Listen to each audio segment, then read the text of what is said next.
Welcome back to another episode of the Root Ready podcast. I'm your host, James Knoll. If you're an advisor and you've ever gone to work and you had an incredibly busy day or what felt like an incredibly busy day, but you went home feeling like you had nothing to show for it, this is the episode for you.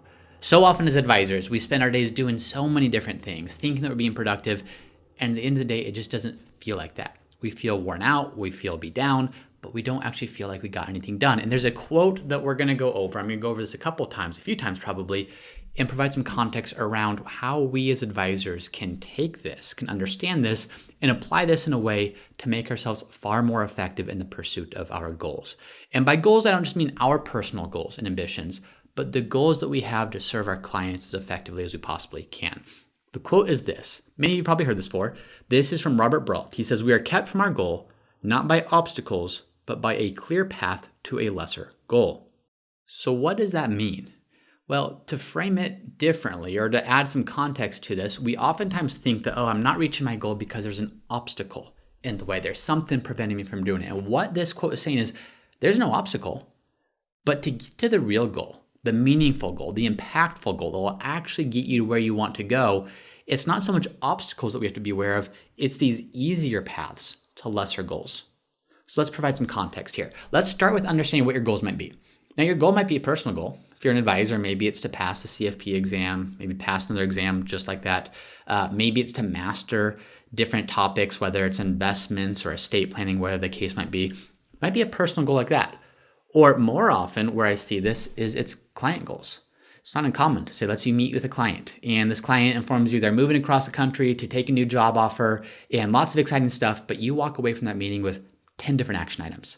You need to do an affordability analysis on the new place where they're working. What might their new cost of living look like? You're reviewing their new benefits packages for them to give them some feedback on what that needs to look like. They have equity compensation as part of their package. You're both sending them some information to inform them and educate them about how that works, plus providing context on how does this fit into their plan? What should they use that equity for? Maybe you're reallocating some of their investments from their brokerage account to say you're going to need to temporarily use some of this for the down payment before they sell their current home and replenish it. Maybe you're running updated retirement projections to say how will this new job impact their long-term goals. There's a number of different things that you're doing. So you take all those action items, you schedule them into your CRM, and you're excited to help your client accomplish their goal, and it is your goal to get through all these things. Then you have another meeting an hour later, and you meet with another client who informs you they were just forced into retirement. They're getting a package, but what they need to do is understand, should they collect Social Security early now? Can they actually afford to retire, or do they need to go back and find something else? Do we need to reallocate our investments to support the decision we make around can they retire or do they need to keep working? Health insurance, they need that. They need you to connect them to someone who can help them get their life insurance coverage dialed in now that they're losing coverage through their employer. If they are going to retire, should they start drawing down money from their brokerage account, their cash accounts, their IRA account? Should they start doing Roth conversions? Lots of other goals there. Again, goals that you're probably very excited to help them work through. You wrap up that meeting, you send the follow-up email, you schedule out all those action items, then you meet with 2 or 3 other clients throughout the day. You're getting all the while inbound messages from clients. And what you start to realize is, oh my goodness, I have all these goals that I want to accomplish, but you don't find yourself making any progress towards them. And clients are starting to get upset at you of, hey, we have this analysis we need to do. We're moving across the country. When are you going to get back to me on what you told me you're going to do? Or your other client, hey, I'm retiring. This is pretty urgent here. Can you please connect me with that person that was going to help me with some of my health insurance needs? And you feel like you're busy doing all these things, but you're not actually making progress towards moving them in the direction they need to move in.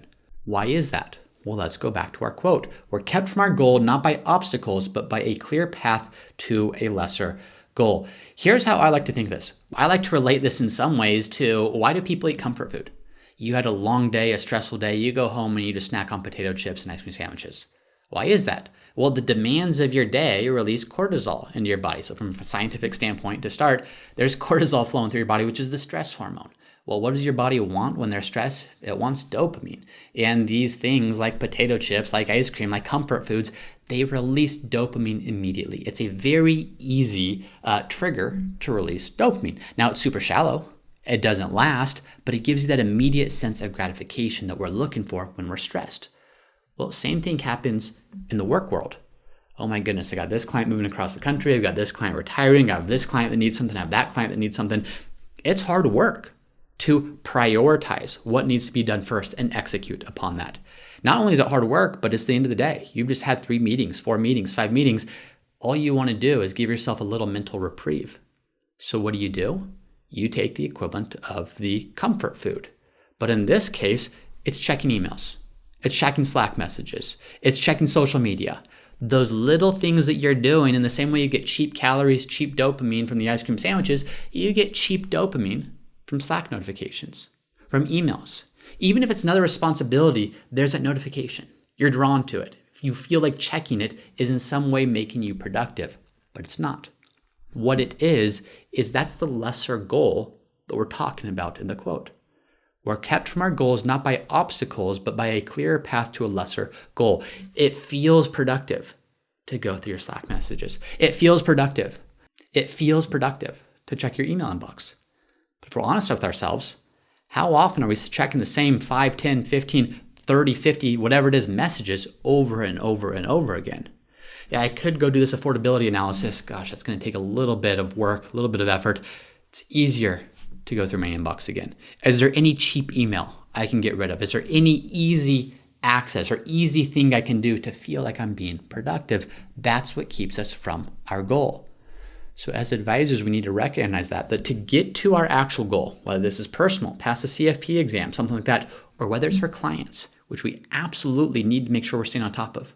One of the things we'll talk about a lot, or I'll talk about in this podcast, is self-leadership as a quality that defines successful advisors. It does not matter how good you are at the technical components of planning, at investments, even at the financial psychology. All of that is great, but the ceiling on your effectiveness is going to be determined by your ability to lead yourself. And by lead yourself, what I mean is your ability to be intentional about the goals you're setting for yourself and for your clients, and to prioritize and execute upon your ability to do that. Can you make time to do the important work? Can you do the strategic work first? Can you do the things that matter and let some of these other things, the distractions, the noise, the cheap calories of Slack notifications, email checking, other notifications coming in, don't let those derail you. So we're going to talk about how you can do that in this episode so that you can be the most effective advisor you can be and not get bogged down by lesser goals. So the first thing that you need to do with this to be able to address this is understand what that lesser goal looks like. There's a few key things that characterize it. First is it's urgent but unimportant. You got a Slack message, your teammate needs something. You got a voicemail, you have an email from some people. Sometimes those are urgent and important, but for the most part, they seem urgent because you see the little red notification. Your teammate needs this right now. Someone needs this right now, but you need to be able to use your discernment to say, is this truly urgent? Is this the thing that I need to be working on? Or is this something that I can push off a few hours while I focus on the most important, the most strategic of the tasks that I need to do? So recognize that. It's typically things that are urgent, but not important. Another indicator that you might be pursuing lesser goals that are holding you back from the big goal, the important goal, is you're doing things that are easy and familiar. Our brain, our bodies, our minds, our energy does not like friction. There is friction involved with doing meaningful work.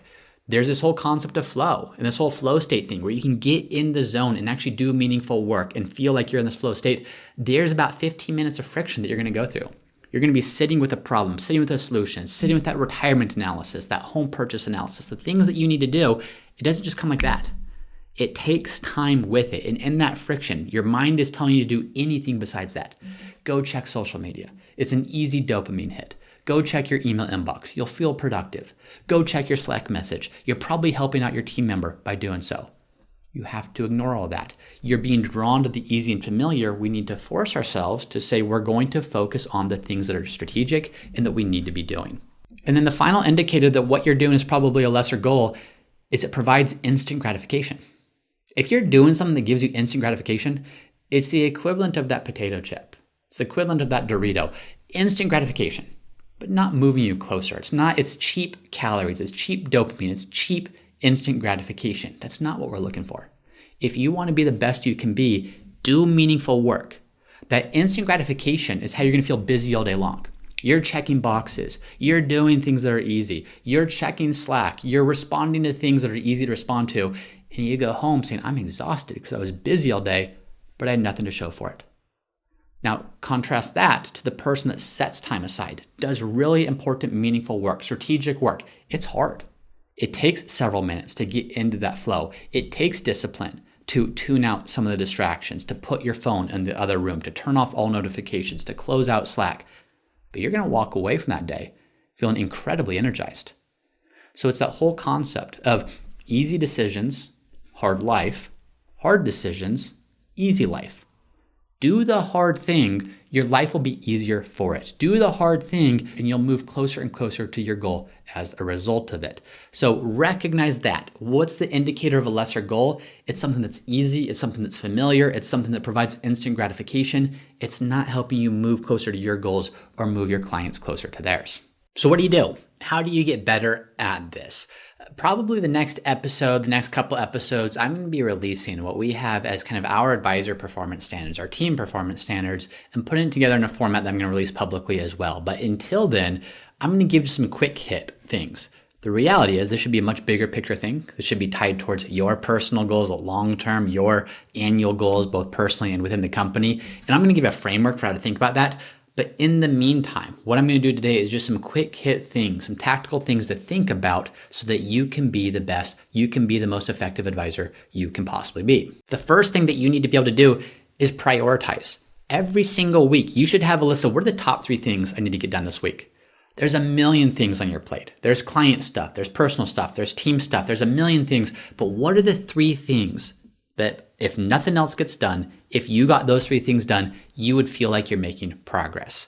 The reason that's important is if we don't do that, everything becomes important. Everything becomes urgent. Everything becomes the thing that you need to work on. And what your task list is going to end up becoming isn't something that you intentionally set up. It's going to become your inbox. It's going to become your Slack inbox. It's going to be things that other people are defining for you, which are probably not going to align with what you actually want to do. What client work are you going to get done? Probably the client that happens to be the highest in your inbox, the client that keeps checking in with you to say, where are we at with this? What team stuff are you going to get done? Probably the stuff that you're getting pestered about most often.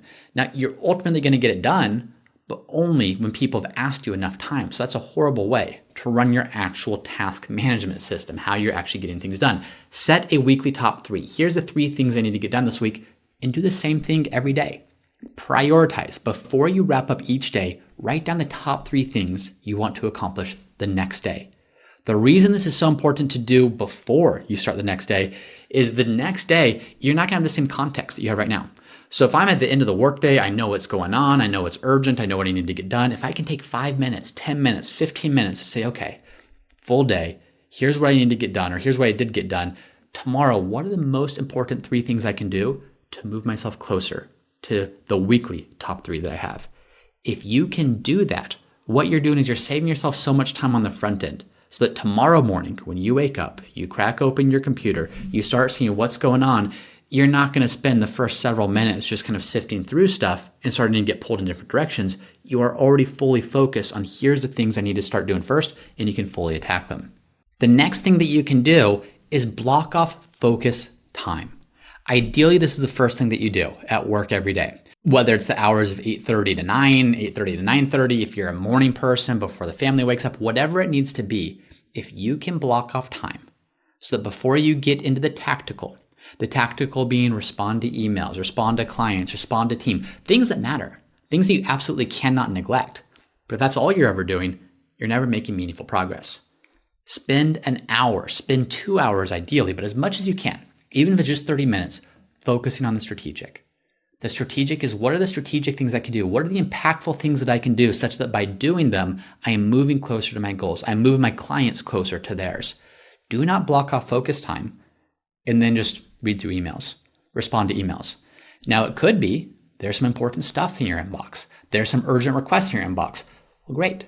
That's why the day before, you're spending those last 10 minutes of the day looking through your inbox, looking through your task list, looking through the things you need to do, pulling out the most important emails and saying, I'm going to work on this project first thing in the morning.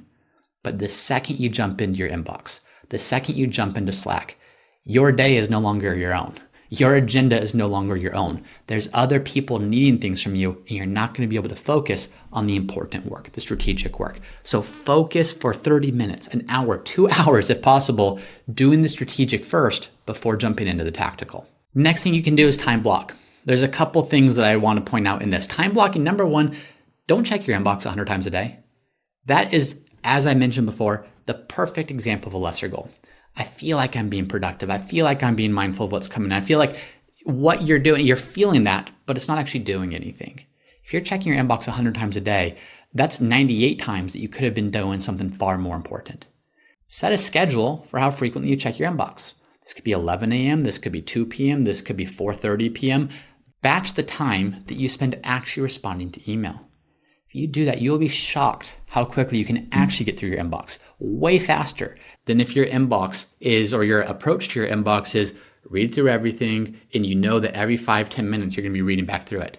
When you have that mindset, there's not really any urgency to get anything done with your inbox. But if you know, I'm only checking this thing twice a day, 3 times a day, 1 time a day in some cases, what you're going to get in the habit of doing is when you check it, it's going to actually mean something. You're going to actually respond. And ideally, you're going to respond to whatever emails need to be responded to. Anything that's a bigger project, you're going to assign that out. You're going to delegate things that need to be delegated. As you look through your inbox, there's a great book called Getting Things Done. And anytime you look through your inbox, there's one of 4 things you can do. They all start with D. If you can do something immediately, do it. Typically, that means if you can get this done in 2 minutes or less, just do it. Get it out of there. If you're not doing it, you're deferring it. Okay, this is a big project. This client asked me, or they sent me this email saying, hey, I'm considering retirement. Here's the things. Can you do a project or projection? Great. I'm probably not going to do that right now, but let me defer that. Let me schedule that on my calendar when I'm going to have a focused block of time to actually devote to that and do it in a meaningful way. Can you delegate it? You know, a client just asked me, they said, can you open up an IRA for me so I can do whatever? Maybe that's a dumb example, but that's something that you can say, yes, absolutely. Let me circle in, let me sync in our client service associate. They're going to get on that right away for you. So you've delegated that, but you've delegated it appropriately. You've not just sent it off, you have made the connection. You have brought in the appropriate party to take care of it. And then finally, delete it. Look, another invitation to a webinar, another invitation to a conference, another sales request or demo request from a technology provider wanting to show you what they can do. Don't do all that. Think critically, is this something I should be doing, or should I just delete this? This is not going to provide value. In doing this is another great example of a lesser goal. I feel productive because I'm demoing new technology. I feel productive because I'm going to this conference webpage to see what might I learn here. Really what you're doing is wasting time. That's not your biggest goal. Delete it. So take that mindset, the do, the delegate, the defer, the delete to everything that you do, and that's going to be far more effective when you're batching the times that you check your inbox. Other things you can batch: financial planning time. Okay, you got 3 plans you need to update. Maybe you're preparing for spring review meetings, fall review meetings, year-end meetings, however you approach it. Well, batch that.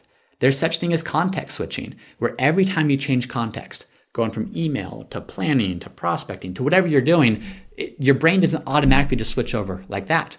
It takes time for your brain to really ramp up and say, okay, what's the new context of what I'm doing here? That's why batching is so effective. I'm in email response mode, so I'm just going to take care of that. Or I'm in planning mode, so I'm just going to go through a whole bunch of plans. Or I'm in whatever mode, continuing education mode. I need to knock those out. Do all of it at once. Do not spread these out throughout the day. The better you can batch your day, the more effective you're going to be in the work that you do. And then the final thing is reflect. If you're just setting goals, if you're just setting these things and you're not actually spending time to reflect upon what worked, what didn't work, what would I do differently next time, you're not going to make any improvements. So yes, setting goals, being intentional is the first step in all this, but have at least a weekly reflection. How did I do here? Why was it that I couldn't seem to get this specific project done? Is it because I didn't set enough time for it? Is it because I try to do that every day in the afternoon and really have my best energy, my best focus in the morning? Great. Let's recognize that. Let's shift that to something that you do in the morning next time. Why was it that I checked my inbox 100 times a day? Well, is that because you have your inbox app on your phone? Maybe I delete it. So think through things as you reflect. What were the barriers? What were the things that prevented you from doing what you wanted to do? What were the lesser goals that prevented you from getting closer to your big goal? And take action, take steps to change that. So let's bring it back to the original quote. We are kept from our goals not by obstacles, but by clearer paths to lesser goals. As advisors, we're going to have so many things, so much busy work, so much noise, so much competing for our attention that if we don't master the skills to remove ourselves from all that, our effectiveness, there's going to be a ceiling capped on it. We're not going to be the types of advisors we can be that our clients need us to be, that we know we want to be. So starting to learn some of these skills is one of the best things that you're going to be able to do to actually take the skill sets, the technical skill sets, the planning skill sets, and be able to apply them in the way they need to be applied. So that's it. There's more coming on this, as I mentioned, creating a lot more resources on this to provide a bigger framework, a better framework of how do we not just look at the tactical, but even what's the strategic framework for each of us as individuals for how we apply this to our lives. So more on that to come probably in the next episode or two or a few here coming up. In the meantime, if you have a question you want me to answer on this podcast, go to the rootreadypodcast.com, submit a question there. Thank you as always for listening, and I'll see you next time.